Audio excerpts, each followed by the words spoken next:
Today I will show you an action, thriller film from 2008, titled Terra Nova. Spoilers ahead. Watch out and take care. On the cold hills of a deserted island, Dylan is trying to find a safe spot to camp. He walks for miles until he slips and falls into a freezing river, but after floating away for a while, he manages to climb out and continue his journey. When he gets too tired to keep going, he stops to rest against a big rock, grabs a flower to eat, and begins thinking back to how all this started. Dylan is in jail for life for the assassination of 6 men, when one afternoon, he's taken to see the prison governor, who asks him what he dreams of. He isn't the only person going through this. Various of his fellow prisoners are also being called to the governor's office and are asked the same question. Morayak says he wants to see the sea, Yakut wants to witness the war against China, Obazyanka won't speak, Abazian wants to work in this prison and be a governor, Tolia wants to follow the progress of the space station, and Sipa wants to see women again, but Dylan's answer is never shown. The governor tells them they've been selected to be transferred to a penal colony, and shortly afterward, all prisoners are boarded into a ship. Just like in the actual prison, the prisoners are divided into groups and put into cells, although Abazian acts like he is the boss and even kills a man to take his bed. When the hatch is finally closed and the boat takes off, the prisoners start panicking, thinking this has all been a trick to let them die at sea. As the men begin getting violent, Dylan remembers a conversation he had with Sipa back in prison.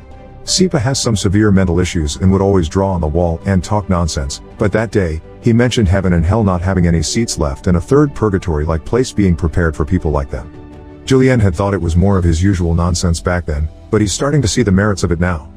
After a while, everyone calms down and tries to spend the trip chit-chatting and eating, but in the middle of the journey, a gang escapes from one of the cells, looking for their compatriot. Abazian pretends to negotiate at first only to kill the man they're looking for, causing a riot to start. Prisoners on both sides begin hitting and killing each other through the bars except for Starry, an old man that stays behind praying. The fight doesn't last long though. The guards quickly arrive and after stopping them with a warning shot, they throw a sleeping gas grenade to knock them all out. Eventually, they make it to a deserted island, where the prisoners are put into numbered handcuffs and left at the beach so they can listen to what Mr. Olafson and Marta, the heads of the Terra Nova project, have to say. Since the death penalty has become illegal in all countries, prisons have been running out of space to hold such a large number of criminals, which is why the Russian government has offered this land to start this project, funded by some international organizations. Starting today, the prisoners are colonists living under their protection, and everything they need to survive is being provided, including food that should last 3 months. A satellite will be watching them all the time, and there also are some communication buoys around. They have the possibility to take a boat to one of them to press the red button and say what they need. If a green light appears, that means the request has been accepted. Abazian isn't happy about the idea of being recorded 24/7, so he throws a big rock in protest, but the guards quickly make him stand back with some warning shots.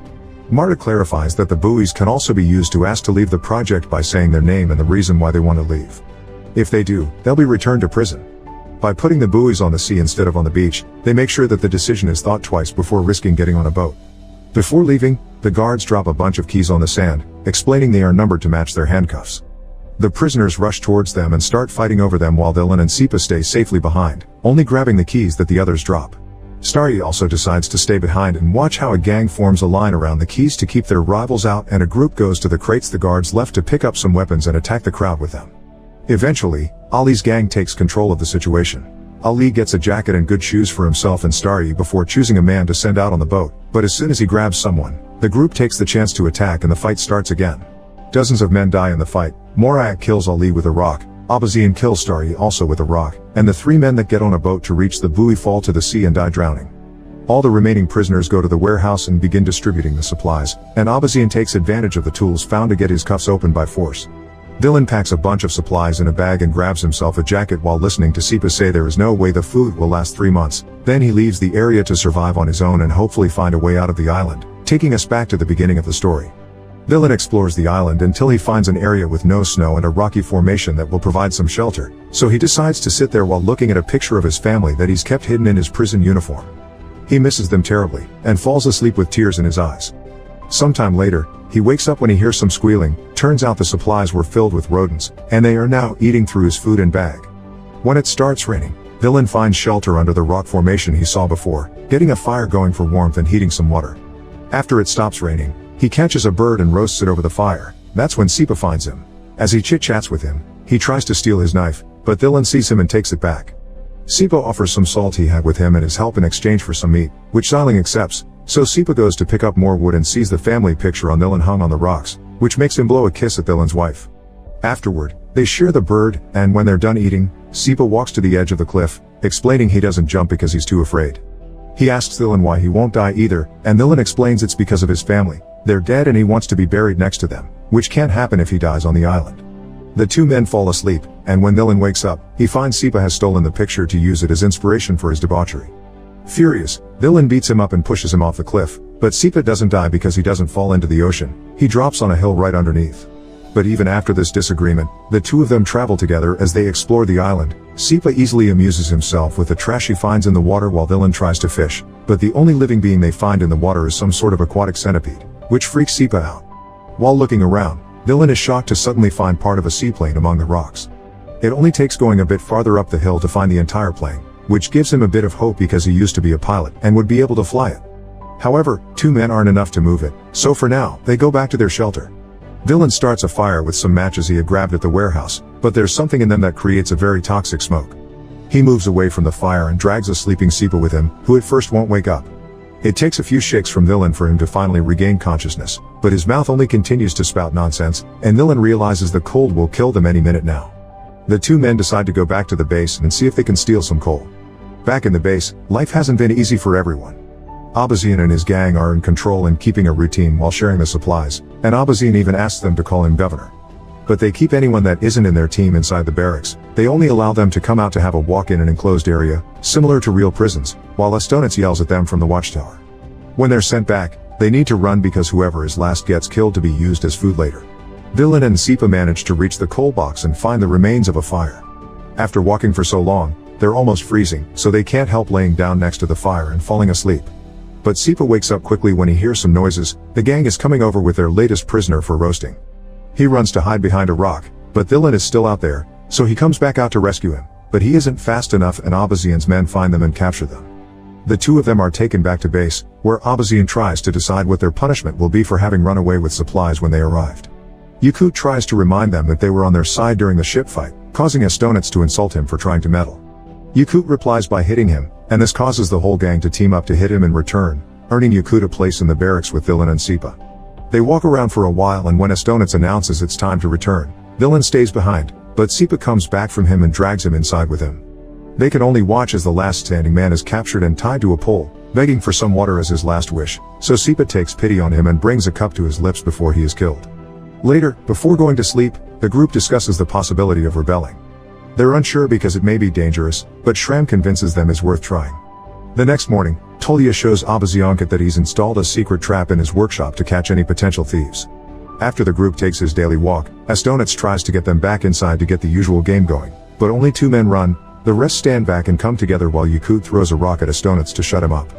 Dylan walks up to Abazian and offers him a deal. If he lets them go to the buoy and ask for food, he'll tell him the location of the plane he found. Abazian accepts and opens the gate to let them out.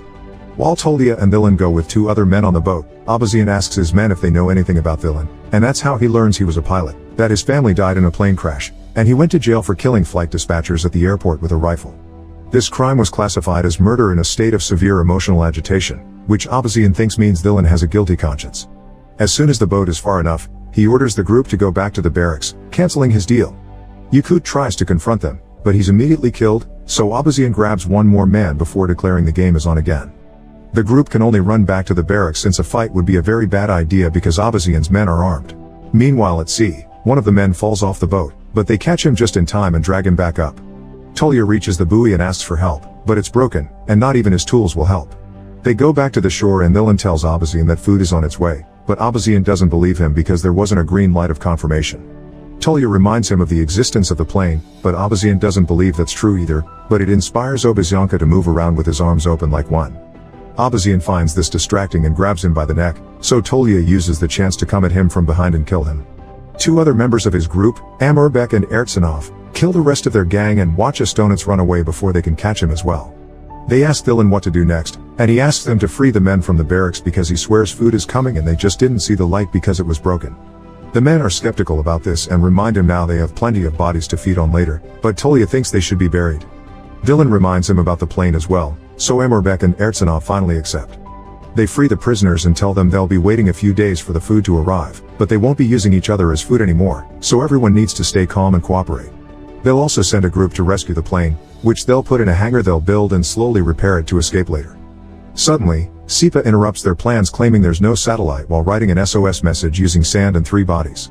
Sometime later, Astonitz returns to the base, and because of the new rules that say they need to keep the peace, they decide to ignore what he's done to them for now and share their food with him anyway. Villain guides a group of men towards the plane, and their moods greatly increase when they see he's been telling the truth. Together they take it apart for easier transport and carry the pieces back to base.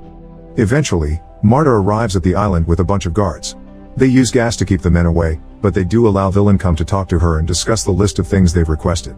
She's confused on why they're asking for gas, and he explains it's for the generators, which are supposed to be wind-powered but they don't work during the polar night. In truth, they want the gas for the plane. Villain takes the chance to ask why they didn't answer Sipa's SOS message, and Marta explains their satellite is of the infrared kind. They see heat, so they can locate people and stoves but not words. She also wants to know what people were doing so far away from the base some days ago, and he tells her they were fishing. They don't believe him because there's no fish in the area, so he lies again and tells them they've been eating those centipede-like creatures, which she finds very shocking. They also want to know how many of the original 206 colonists are left, which Villain finds suspicious because they should be able to tell with their satellite. He tells them 87 are left, and many are sick, but nobody wants to abandon the project and return to jail. Before Villain leaves, Marta tells him he has the right to one personal request, so he gives her a few sheets of paper asking her to provide the group well. Once the guards have left the new supplies, Villain and his men try the gas in the plane hidden in the hangar and happily confirm it does work. Afterward, they watch a new group of American prisoners arrive as the guards and Marta leave the island. These prisoners have a leader too, a very large man that Villain tries to shake hands with. The man doesn't take it. In fact, he hits Villain, which triggers a fight between both sides. The encounter is brutal and nobody hesitates to go for the kill, so Sipa drags Villain with him to hide him in the workshop. One of the Americans tries to follow them, but he falls on Tolya's trap and instantly dies. Ertsanov goes up against the American leader and gets overpowered, but before he can get killed, Amarbek cuts in and kills the big man instead as the buildings around them catch on fire. All this is being watched by the heads of the project. When they realize the situation is finally out of control and that over 40% of the colony has been killed, Marta calls the central office and is told to proceed with Code Naked Island, which sends a bunch of guards to the island that shoots all the reminder prisoners while Marta burns Villain's letters. Luckily, a few men are still alive thanks to having hidden in the mountains or the hangar: Villain, Sipa, Ertsanov, and Tolya. Together they push the plane out, but when they're about to board it, Sipa tells them goodbye and runs to the hill so he can jump into the ocean, not afraid anymore. The remaining trio gets in the plane and Villain manages to make it take off safely, although the guards shoot at them on the way. His 2 companions die, but Villain isn't hit by the bullets, so he flies away into his freedom.